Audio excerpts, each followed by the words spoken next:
Okay, in this example, I will show you how to version control a data file. In this particular scenario, we'll be version controlling the VLAN list YAML file. So we have this VLAN list YAML file. We're gonna add a new VLAN called 601.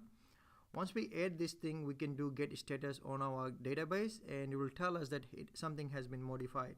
In order to see what has changed, you do get diff on the directory, and you'll see that is telling you the VLAN list file has been modified, and there was a modification of VLAN 601 inside that file. Okay, so in order to save this file in the local repository, what we do is get add, and then we give a meaningful commit message to take the snapshot.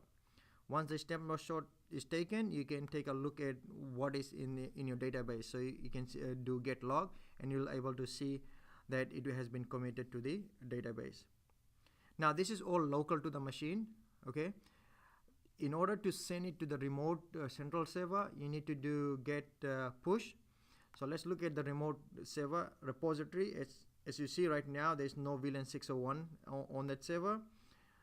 But what we can do on our laptop, we can do get push, and once you push, you'll see it is pushing to the remote repository. In this scenario, we're pushing it to 192.168.99.100. That's my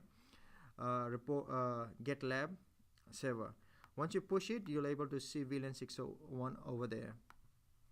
Okay, so let's go into the live demo. And as you see, there's no VLAN 601 on my VLAN list. And if we go onto the server, remote server, and if I look at all my files here, and if you look at the VLAN list file, there should not be any VLAN 601 here. So there's no VLAN 601 here. Okay, so we're gonna go back here and add VLAN 601 into our list.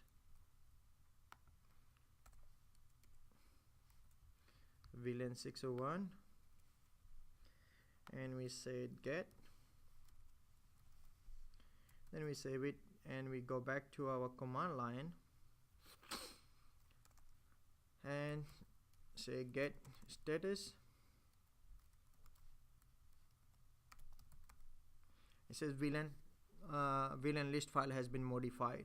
So if we do get diff, it'll tell you what has been modified. As you see, it has saying VLAN 601 has been modified, been added to the file. Now you wanna save it to the local database. The way you do it, get add VLAN list file. Now it's get add to the local repository.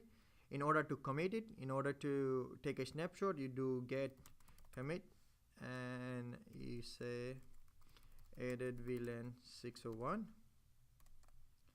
Now it's already there. So if we do get status,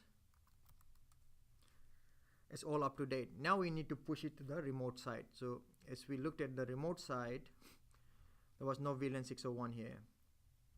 So we do get push -u origin master.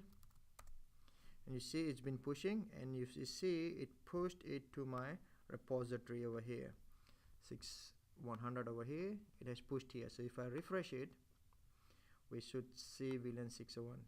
The good thing about here is you can see all the commits that has been done, and you can compare them too. So if I hit on this link, you can see this was added in the newest version of this thing.